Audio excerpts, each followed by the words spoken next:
Donc, c'est le rapport de Binance Research du mois de septembre que je vous avais déjà présenté dans un précédent live. On avait vu la première partie sur tout ce qui était infrastructure. Et là, du coup, l'idée, c'est de parcourir la partie DeFi ensemble. Donc, d'après les recherches de Binance, il y a 4 points majeurs sur la partie innovation au niveau de la DeFi qui vont permettre de faire évoluer encore la DeFi. On en parlait avec Théo, mais pour nous, sur le dernier cycle, il n'y a pas eu d'innovation majeure qui ont été faites dans le secteur des cryptos. Il y a eu quelques avancées, mais rien de majeur. Et donc là, ils annoncent des secteurs qui mériteraient d'être développés et sur lesquels les équipes et les projets sont en train de travailler. On a d'abord la première partie sur tout ce qui est mise à disposition d'actifs synthétiques, d'options, de produits structurés, donc tout ce qui est apport de nouveaux produits financiers de manière globale sur l'écosystème des cryptos. Ça, c'est un premier enjeu et on le voit avec le secteur des RWA qui travaille énormément sur cet aspect-là. Sachant que dans tous les projets qui avaient essayé de lancer des produits synthétiques, il y a toujours un risque de contrepartie. Et ceux qui avaient un peu suivi les différentes évolutions qu'il y avait eu, il y a souvent une problématique au niveau des oracles. Pour ceux qui ne le savent pas, quand vous allez traquer un prix depuis une plateforme décentralisée, vous allez récupérer ce prix sur une source de données. Si on prend sur CoinMarketCap et qu'on regarde le prix, par exemple, bah là, de l'aérodrome, on va prendre le. Mince. On va se remettre sur CoinMarketCap, on va prendre le prix du BTC.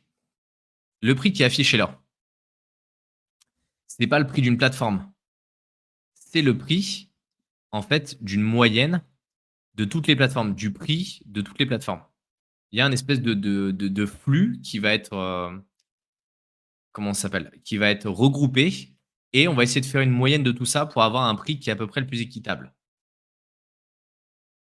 Les oracles, ils vont faire ça de manière en général décentralisée et Chainlink est vraiment très bon sur ces secteurs-là. Il y en a d'autres comme Bend, qui sont moins bons.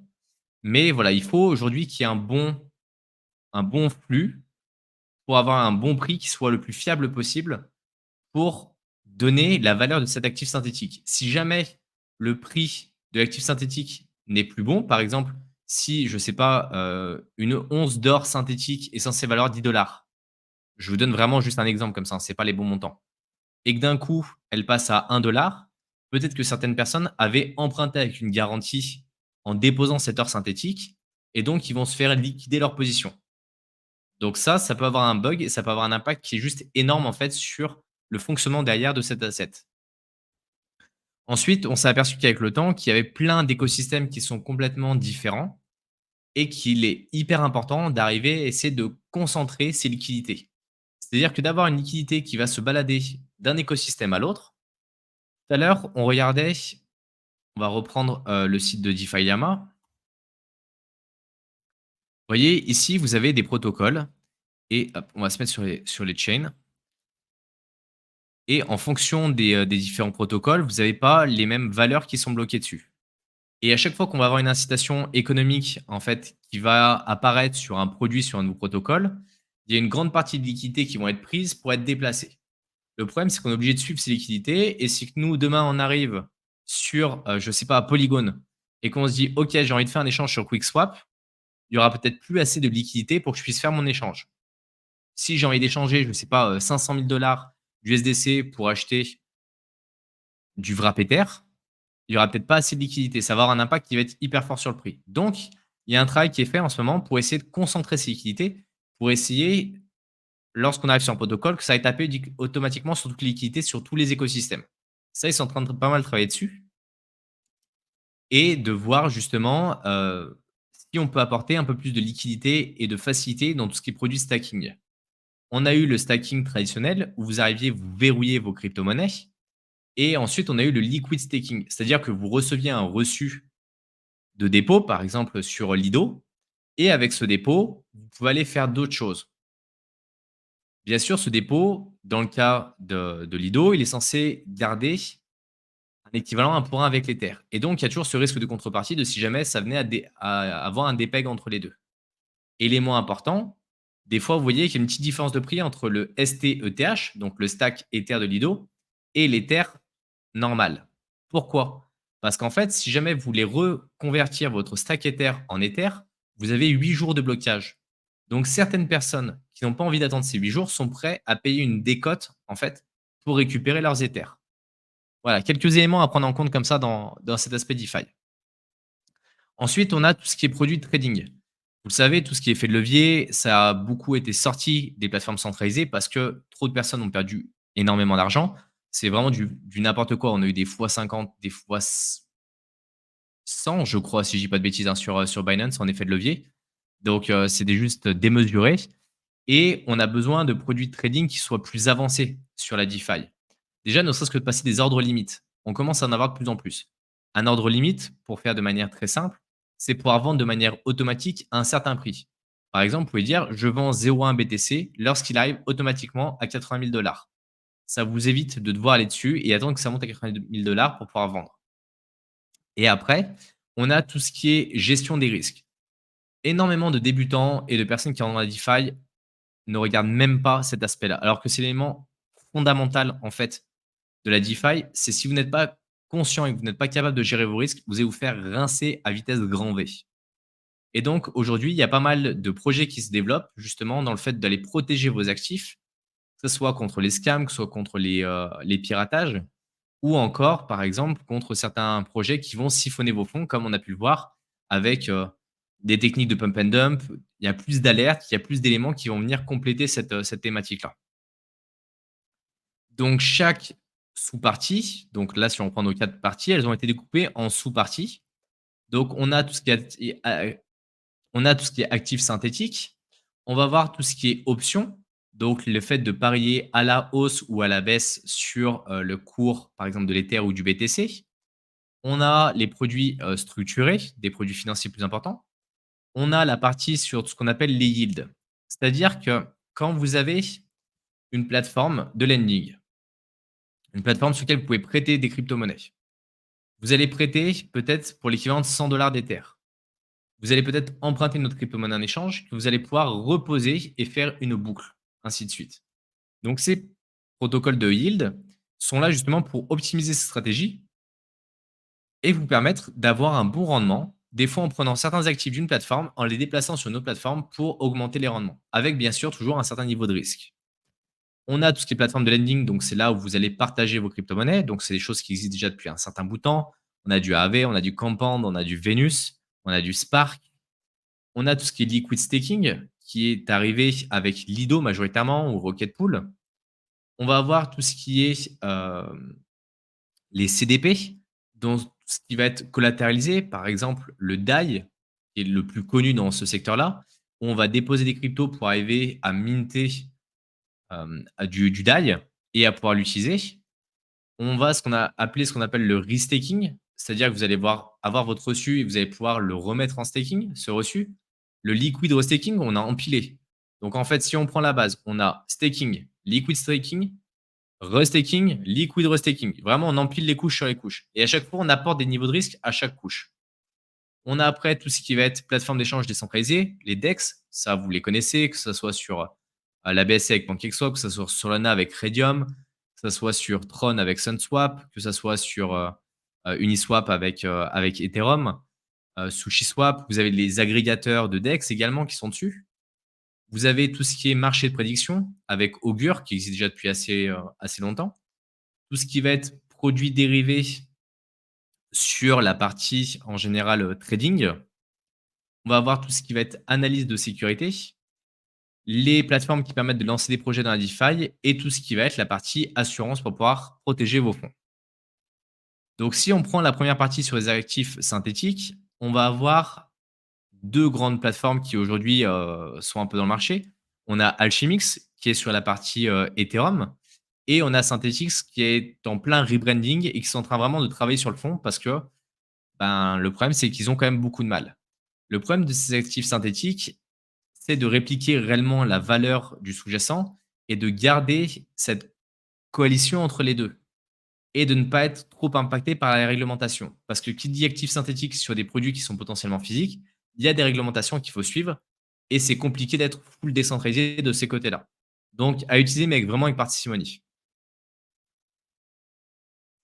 Ensuite, on va avoir tout ce qui est produit à option où là, c'est pas forcément des choses que sur lesquelles je vais aller parce qu'il y a quand même un certain niveau de risque. Et après, on peut avoir certaines stratégies qui vont être automatisées via ces stratégies d'options. On va parier à la hausse, parier à la baisse et certains protocoles commencent à travailler sur de la gestion automatique, sachant qu'il y a quand même un certain niveau de risque, hein, sur les paris. Il y a également la mise à disposition de futurs. On a Katana qui est sur Solana qui permet de faire ça. On commence à avoir certains produits sur des L2. On a également quelques produits sur Ethereum qui existent. Aujourd'hui, c'est en train de se développer. On a sur Sui Network. J'ai jamais utilisé la blockchain Sui. La dernière fois que j'utilisais, c'était en test et en testnet, c'était une catastrophe. Mais il y a de plus en plus de protocoles qui commencent à sortir dessus. Donc peut-être qu'il y aura peut-être des choses intéressantes d'un point de vue farming à aller trouver de ce côté-là. Donc pour les fans de DeFi, bah, je vous invite à aller voir peut-être de ce côté-là, parce qu'il y a peut-être des rendements à faire qui peuvent être intéressants. Attention bien sûr aux risques à chaque fois qui sont liés, hein. On a ensuite tout ce qui est plateforme de yield. Alors il y a des choses qui sont assez connues, comme par exemple Convex. On a Aura qui est basé sur du balancer, qui permet de faire du stacking balancer, a permis de faire de l'apport de liquidité, mais uniquement sur une crypto et de ne pas être obligé d'apporter 2 cryptos à chaque fois. C'était une des grosses nouveautés de balancer. Après, Hyperlog, j'ai jamais utilisé. Hyper non plus. Pendle, pour moi, je ne la considère pas comme du yield, en fait. Pendle, je vous en ai parlé sur la partie RWA, mais pour moi, c'est pas forcément dans la partie yield. Et il y a d'autres plateformes aujourd'hui qui permettent de faire du yield. Ici, si on regarde un petit peu les différents éléments, DeFi Lama, vous avez vraiment énormément de choses et de produits dessus. Ici, on pourrait prendre les différents éléments et filtrer au niveau des catégories. Et vous voyez, ici, on retrouve les différents produits. Donc oui, effectivement, Pendle est considéré comme yield, mais pour moi, c'est pas forcément trop le cas. Mais si on classait par yield, ici, vous voyez, on retrouve notre Convex, Aura, Elixir, CoinWind. Vous en avez d'autres, hein. Vous voyez, vous pouvez retrouver. Donc là, après, dans les protocoles, il y a tout un tas de choses qu'on peut retrouver. Vous voyez, il y a les différents restaking, les liquid restaking, les bridges, les CDP. Euh, c'est tous les éléments qu'on a l'habitude de retrouver, hein. Vous voyez, après, c'est à vous de voir ce que vous voulez voir. Mais si vous cherchez des nouveaux protocoles et ce genre de choses, sachant qu'ils n'ont pas tous les écosystèmes non plus, hein. Le lending, qui est assez connu, comme je disais, avec AV, Compound.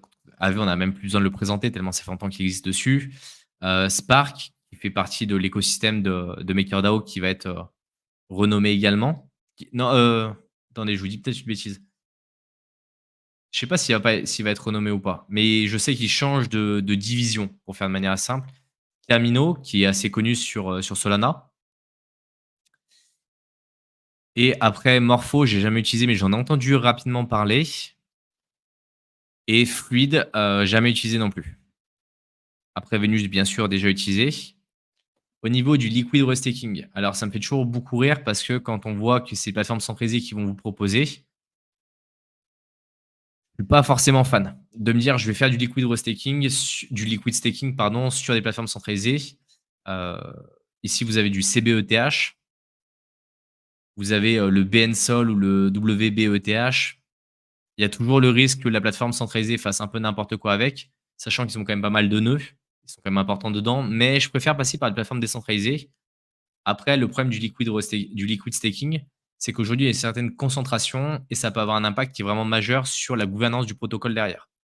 À partir du moment où vous mettez en délégation, en fait, vos jetons sur une plateforme, ils auront le droit de vote à votre place. Donc, il faut qu'ils soient en accord, en fait, avec ce que vous avez proposé. On a Marinade qui commence à arriver sur Solana. C'est pas un gros protocole. On a Sanctum aussi, que j'ai pas utilisé. Je connais moins de ce côté-là. Et après, on commence à en avoir qui commencent à se lancer en multi-chain.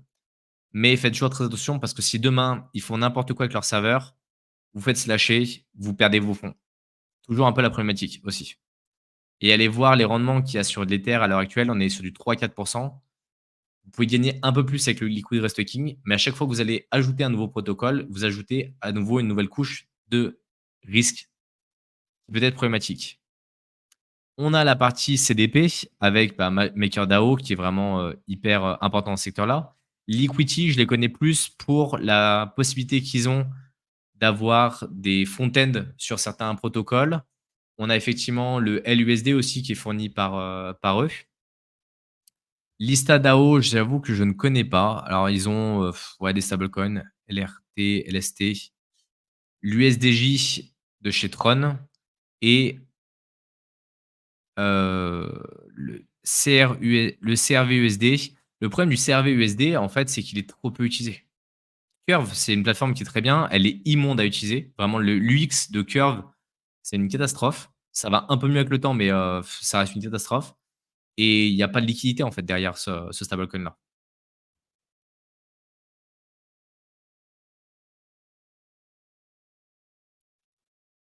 Alors DeFi, c'est que sur Ether? Non, c'est pas que sur Ether. Il y a plein d'écosystèmes, en fait, qui sont différents. Les premiers à innover, c'est vraiment sur Ethereum et après, si tu veux t'entraîner et débuter, je te conseille plutôt d'aller sur des réseaux comme la Binance Smart Chain, qui sont pas très chers et qui ont pas mal d'ancienneté, qui ont pas mal de plateformes qui sont assez simples à utiliser, en fait.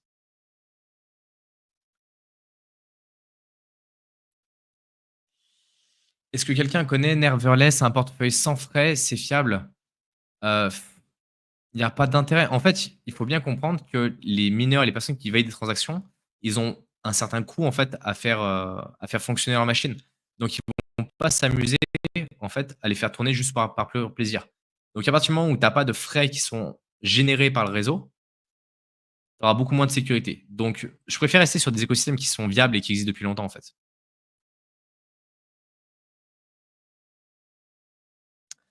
Bonjour à tous, vous déconseillez les effets de levier, j'ai du mal à comprendre, mais si j'ai bien compris, ça sert à multiplier le volume de notre achat, c'est bien ça. Alors, l'objectif d'un effet de levier, c'est de t'exposer de manière beaucoup plus importante à une valeur. Par exemple, tu prends 1 €, tu le mets avec un effet de levier fois 10, fois 100, pardon, c'est comme si tu exposé à hauteur de 100 euros. Par contre, ça veut dire qu'également, la moindre variation va faire que tu vas pouvoir te faire liquider beaucoup plus rapidement. En général, ce qui se passe, c'est que les protocoles, à partir du moment où tu perds un certain pourcentage de ta valeur, automatiquement, ils vont vendre ta position pour récupérer leur argent. Les protocoles marchent de cette manière-là. Donc, c'est-à-dire que si ça varie de 1%, au lieu de varier de 1% réellement sur ta valeur, c'est comme si ça avait varié de 100%. C'est-à-dire que si tu as une liquidation qui se fait quand tu perds 40% de ta valeur, une fluctuation de 0,4% à la baisse va faire que tu vas te faire liquider de manière instantanée. C'est-à-dire que tu vas perdre littéralement l'intégralité de ton capital hyper rapidement. C'est pour ça qu'en fait, on le déconseille autant. Parce que c'est des outils qui sont extrêmement puissants, mais qui sont extrêmement risqués. Et donc, il faut absolument pas que les débutants aillent sur ce type d'outil-là. Et quand vous allez faire des effets de levier x2, x3, x4, x5, je sais qu'il y en a beaucoup qui utilisent ces petits effets de levier. Le problème, c'est que x5, vous avez une variation de 20% et ça peut arriver hyper rapidement dans le marché des cryptos. C'est comme si vous aviez une variation de 100% de votre position. On a des variations qui sont beaucoup plus importantes. Donc, c'est pour ça qu'on les déconseille, en fait. Il vaut mieux que vous achetiez au fur et à mesure, que vous faites grossir votre bague au fur et à mesure et que vous laissiez ça de côté. Vraiment, prenez les stats. Pourquoi les plateformes proposent ça? Parce qu'en fait, le niveau de perte est tellement énorme qu'ils gagnent une quantité d'argent qui est juste astronomique. Donc, vraiment, reste loin de tout ça. C'est le meilleur conseil qu'on puisse te donner.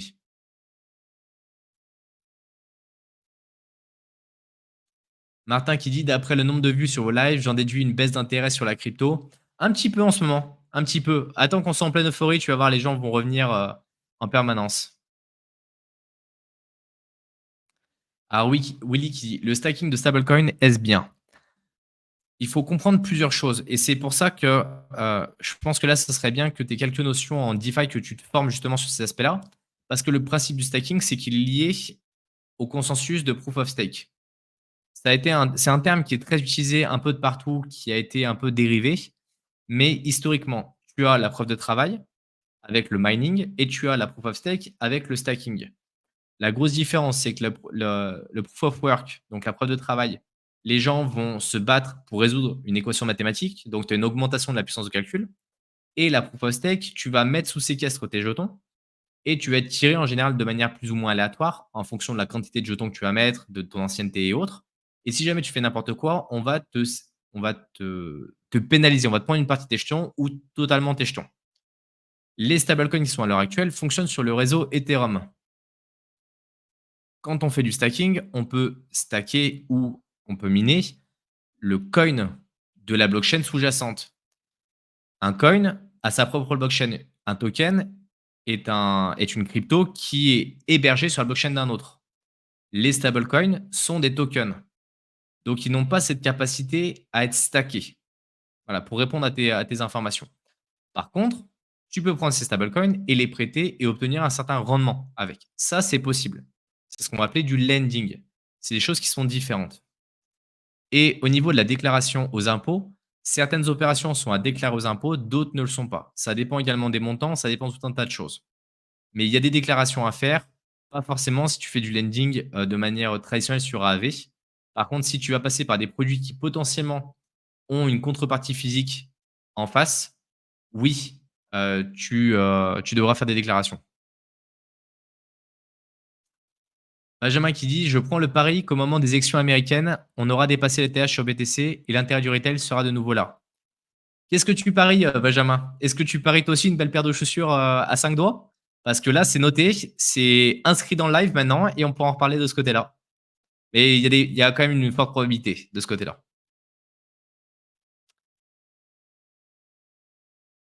Bebel qui dit: «Est-ce que de la DeFi sur BTC pourrait t'intéresser?»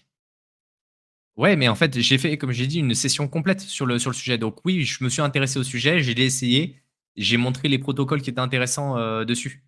Il y a pas mal de choses à en dire de ce côté-là. Ça s'est pas mal développé.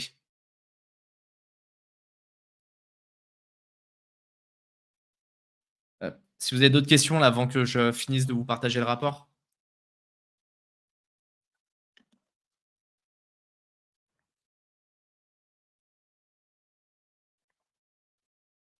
Ah, les Five Fingers, exactement. La commu UTI est OK. OK, bah, c'est parti, c'est noté. C'est noté. Mais c'est pas avec moi que tu le prends le pari, hein, tu le prends avec Martin si vous voulez, hein.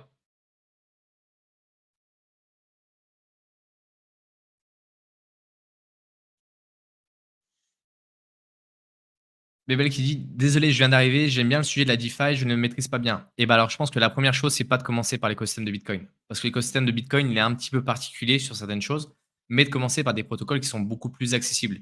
Et surtout de prendre le temps de te former. On a un module complet en fait sur la finance décentralisée dans notre programme Crypto Investisseur. Tu retrouveras le lien directement dans la description. Dedans, on t'explique toutes les différentes stratégies qui peuvent exister, toutes les options, comment gérer tes risques, comment l'utiliser, les différentes stratégies que tu peux mettre en place, quels sont les écosystèmes que tu peux utiliser. Il y a plein de choses à faire de ce côté-là, mais il faut arriver à gérer ça. Martin, il est chaud, Biska aussi. Chacun donne ses pronostics dessus. On fera dans le. On va faire une espèce de tableau comme ça. Commencez à initier un tableau, on va prendre les paris et effectivement, vous aurez le droit à une belle paire de chaussures en 5 doigts de pied. On va faire une keynote globale pour ça. Ok, je vais repartager mon écran, on va reprendre la suite du rapport.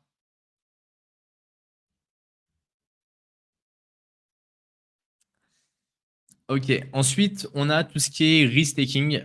Alors, il y a pas mal de protocoles dont on a entendu parler, mais surtout Eigenlayer. Je sais pas si on dit Again. Je sais pas comment on le prononce en fait, ce produit, mais ça permet encore de rajouter une couche supplémentaire pour essayer d'aller obtenir des rendements plus importants.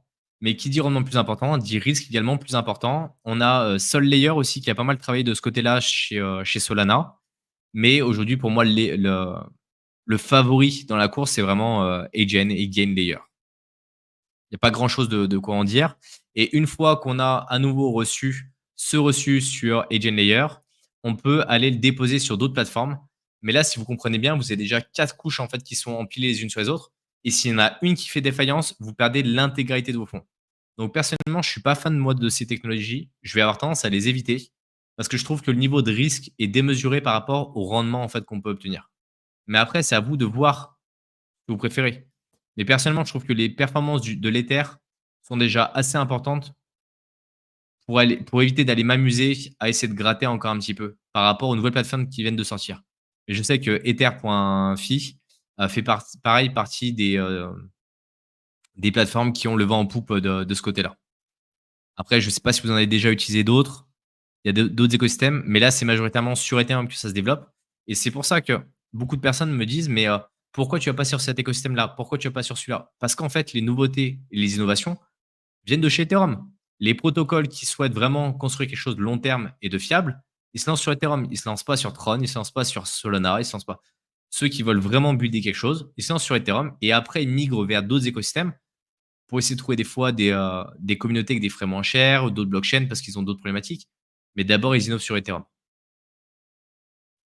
Au niveau des plateformes d'échange décentralisées, on a globalement Uniswap, hein, qui reste le leader et qui fait pareil, partie des plus gros innovateurs, qui vont se faire copier son code, sachant que toutes les versions ne sont pas, accessibles à n'importe qui, au niveau de l'accès au code. Après, on va avoir, des plateformes comme SushiSwap. Pour moi, Sushi, c'était un agrégateur de DEX. Ah, peut-être pas. Non, c'est Wanish qui est l'agrégateur. Ah, peut-être que Sushi sont en natif. Bon, pas bien grave. Après Redium sur, Solana, si vous n'avez jamais regardé le fonctionnement des AMM, je vous invite à le faire. C'est un petit peu technique, mais c'est important de le comprendre. On a après des plateformes comme SunSwap sur Tron, mais voilà, les innovations, pareil, viennent de chez Uniswap et ça se développe de ce côté-là. Au niveau du marché des prédictions, c'est, Polymarket qui a vraiment le vent en poupe et je trouve que la plateforme est assez bien faite. Attendez, on va aller dessus, hop. Je sais pas si vous êtes déjà allé dessus. La dernière fois que j'étais dessus, il y avait Polygon comme accès en termes de blockchain et, et Ethereum.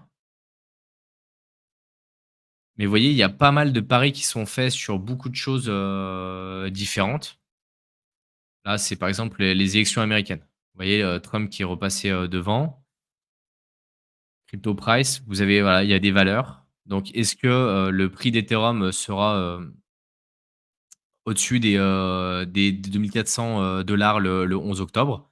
Vous pouvez parier oui, non. Voilà, si vous avez envie de parier et de vous amuser de ce côté-là, vous pouvez.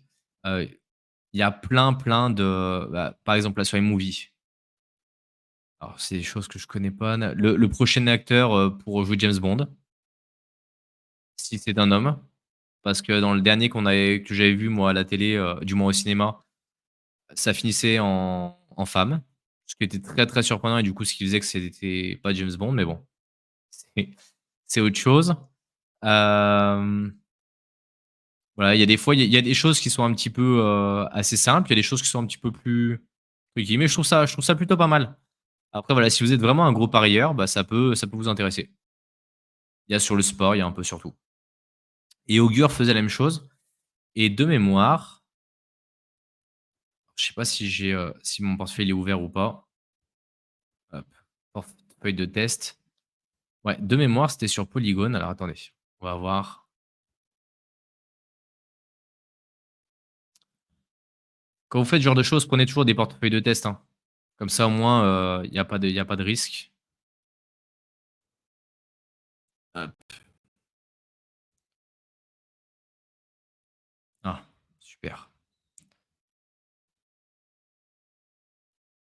Hop, non, mais ça ne m'intéresse pas. Voilà, juste. Vous voyez, il y a effectivement, c'est sur Polygon et vous allez déposer, de l'USDC.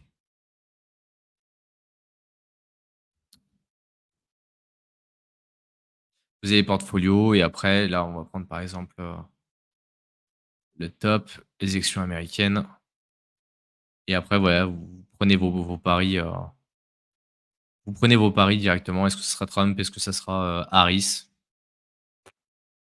À vous de voir, Augur, moi, je l'ai moins utilisé, Polymarket, j'ai utilisé 1 ou 2 fois. Augur, pas trop utilisé, elle est assez ancienne comme plateforme et j'aime pas trop l'écosystème qu'il y a derrière.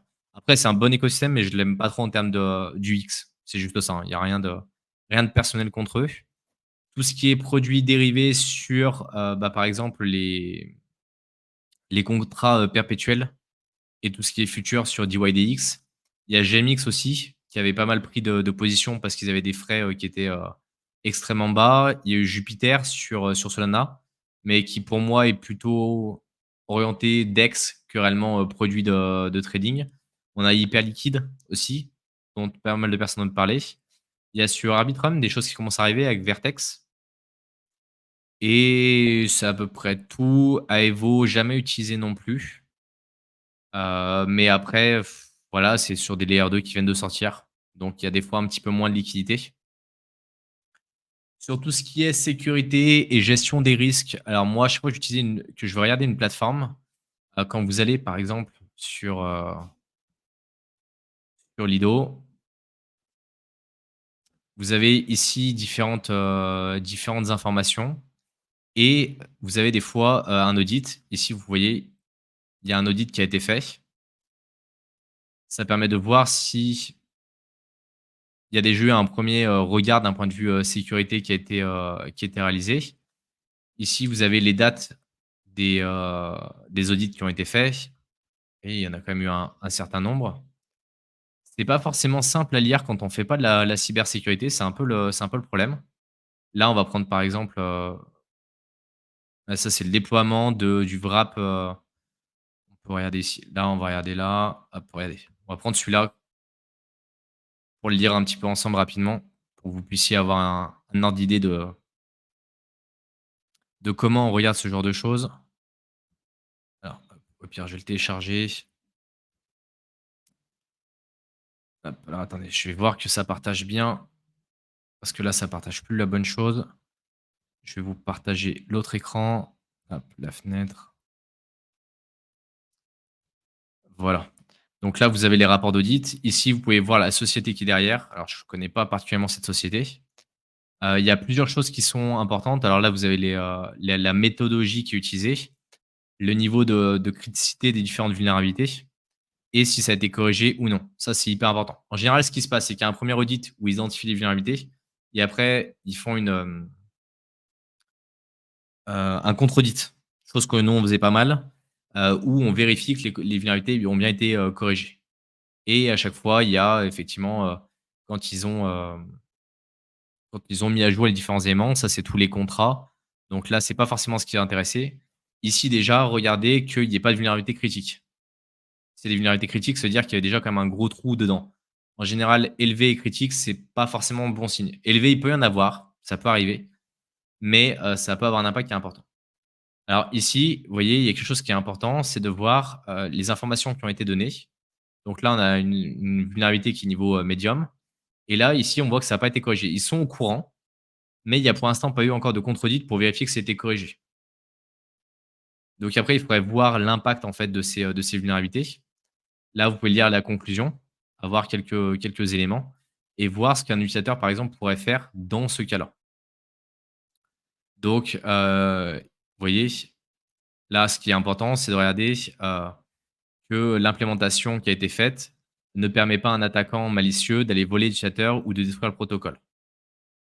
Donc ça, c'est déjà une phrase qui est hyper importante, en fait, de ce côté-là. Regardez, il y a comme ça quelques éléments clés à prendre en compte. Et donc là, après, vous avez le détail, en fait, de la vulnérabilité avec la description, la recommandation, donc ça, c'est comment ça se corrige et s'il y a des informations, complémentaires. Vous avez tout le détail des rapports. Déjà, quand vous avez des rapports comme ça qui sont détaillés, qui sont mis à disposition, c'est déjà bon signe. Un protocole qui sort de nulle part, qui a zéro audit ou qui l'a par une société qui est méconnue, dont vous avez jamais vu passer le nom, c'est généralement mauvais signe.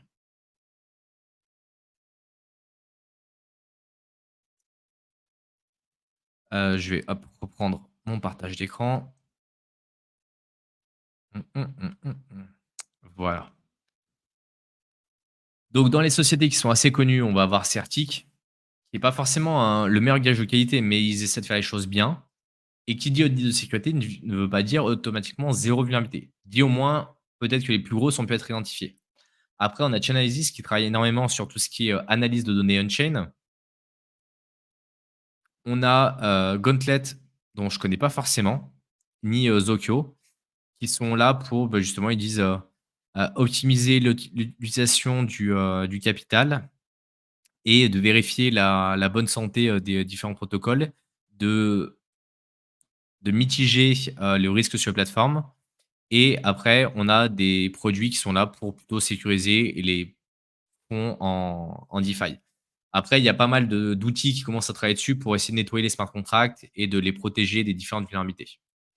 On va voir tout ce qui est Launchpad, où vous allez retrouver beaucoup de nouveaux projets qui vont se lancer dessus, qui sont plus ou moins bons. Vous êtes sur Farmem, bah, comme l'indique, c'est du même, hein. Vous avez uniquement du même qui est déployé. Donc pas forcément intéressant. Par contre, là, sur d'autres plateformes comme Pinkcell, vous allez avoir peut-être des produits qui sont plus intéressants en termes de lancement. Et si vous avez par exemple sur des screeners, vous pouvez filtrer, ne serait-ce que sur le nom. On va prendre des screeners ensemble.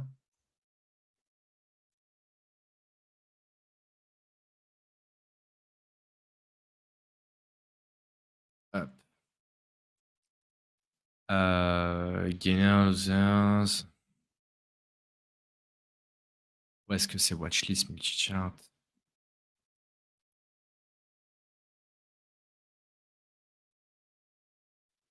Vous avez les nouvelles paires. Alors ici, tout ce qui est en méga 4, Didi, vous voyez, hein, il y a des noms, vous savez déjà d'avance, en fait, que c'est complètement éclaté. Et après, si vous voulez pas forcément, des produits qui sont, trop récents, vous pouvez taper sur un market cap qui est peut-être plus important. Et là, dans les listes, des fois, vous avez des produits qui sont plus intéressants. Alors vous allez voir le mot là, je connais pas, hein, vraiment, je prends ça au fur et à mesure avec vous. Il y a des noms, des fois, qui sont plus intéressants que d'autres. Il y a des choses, vous le savez d'avance que c'est du même coin, Catcoin, Loli, donc là, il faudrait voir ce que c'est, Mola. Alors là, vu la tête de la chose, ça sent quand même bien le même coin, cette affaire.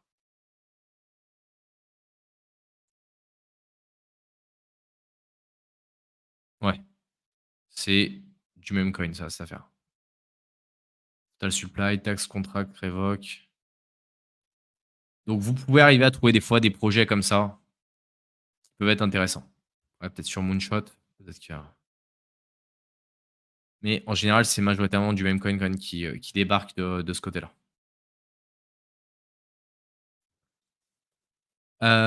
Qu'est-ce qu'il y avait d'autre? Et après, on va avoir tout ce qui est assurance décentralisée et ça, c'est hyper important de pouvoir comprendre aujourd'hui qu'il existe des produits qui vous permettent d'aller vous couvrir en cas de piratage. Alors comme toute assurance, ça ne couvre pas tout. Vous avez un certain montant à payer en fonction de la quantité d'assets que vous voulez protéger et certaines choses vont être couvertes de manière plus simple que d'autres. Par exemple, si on va sur Nexus Mutual, ici, vous pouvez aller prendre, par exemple, une couverture pour un produit. Alors, par exemple, on va prendre, allez, pour AV, AVV3. Vous voulez couvrir, je sais pas, on va prendre, allez, l'USDC. Je veux protéger 1000 USDC pour une période de, allez, 6 mois, on va mettre à peu près, voilà, 6 mois. Donc ici, on a le coût de la couverture, on peut le payer en USDC ou on peut le payer en NXM qui est la crypto en question. Ici, vous voyez que la couverture, elle ne peut pas excéder, le 1,7 000 000. Donc là, vous avez le montant, total. Donc ici, vous voyez que vous avez 4 de frais, annuels et là, ça couvre en fonction des différents éléments. Mais par exemple, si l'USDC venait à perdre sa valeur, ça couvrirait pas. Si par exemple, l'USDC que vous avez bridgé, pareil, il perd sa valeur, ça couvre pas. Si, je sais pas, le site visuel se fait pirater, ça c'est pas en compte, c'est pas de leur faute. Du coup, les fonds ne sont pas impactés, mais c'est vous, qui serez, si vous faites n'importe quoi, c'est vous qui allez perdre vos fonds, mais le protocole en lui-même, il sera sécurisé. Vous êtes sur la partie back-end de la partie front-end qui sont 2 choses différentes. Le front-end, c'est l'interface avec laquelle vous interagissez et le back-end, c'est là réellement où le protocole fonctionne. C'est là où sont réellement les assets et c'est là où il y a la protection qui va avec. Et après, bien sûr, si jamais ça vous devait vous arriver, vous devez en fait arriver à prouver que vous étiez bien propriétaire des fonds et après vous devez attendre parce que, la les personnes qui ont apporté de liquidité derrière devront voir si ça couvre vraiment. Et ici, vous avez la possibilité de lire tout le contrat de couverture. Donc vous l'avez ici, ça fait 6 pages. Vous voyez, c'est pas non plus des documents qui sont horribles, mais voilà, vous avez les éléments et ce que ça couvre, dans quelle situation et pourquoi et dans quel cas ça ne couvre pas. Alors bien sûr, tous les documents sont en anglais, hein. Il ne faut pas chercher si vous, parlez uniquement le français. Après, vous pouvez toujours le traduire, hein. Vous le prenez, vous le mettez dans un Google Trad ou un DeepL, ça fait l'affaire aussi, hein.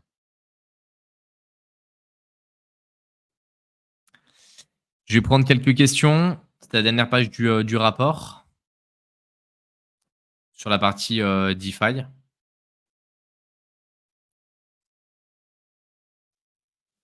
Alors, Benjamin qui dit: «Polymarket pourrait devenir le je pense que c'est Winamax, aussi de Paris de la crypto». Ouais, c'est possible.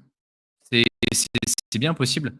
Après, Winamax, de mémoire, ils sont quand même hyper orientés, poker. Attends que je dise pas de bêtises, hein, de mémoire, on peut pour avoir vu passer quelques pubs, je suis jamais allé dessus. C'est du poker en ligne, ouais, à la base.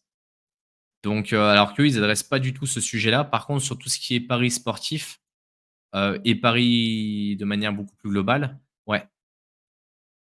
Après, au niveau des gains, de la déclaration et ce genre de choses, ça, par contre, je vous avoue que je sais pas. Mais eux, ils ont pas prévu d'être sur la partie, GameFi avec du poker, par exemple. Ce qui pourrait être peut-être intéressant de tout traquer. Le problème, c'est aussi les blockchains publiques. C'est que si, par exemple, tu joues au poker, je prends le cas d'un truc tout bête. Tu joues au poker sur Polygon. Les cartes, quand elles sont distribuées, elles sont visibles sur la blockchain. N'importe qui est un explorateur de blockchain peut savoir quelles sont les cartes des autres. Donc, ça bloquerait un peu tout, tu vois? Aujourd'hui, les protocoles, ils ont un peu de mal avec ces aspects-là. Donc pour la partie pari, ouais, je pense, ouais.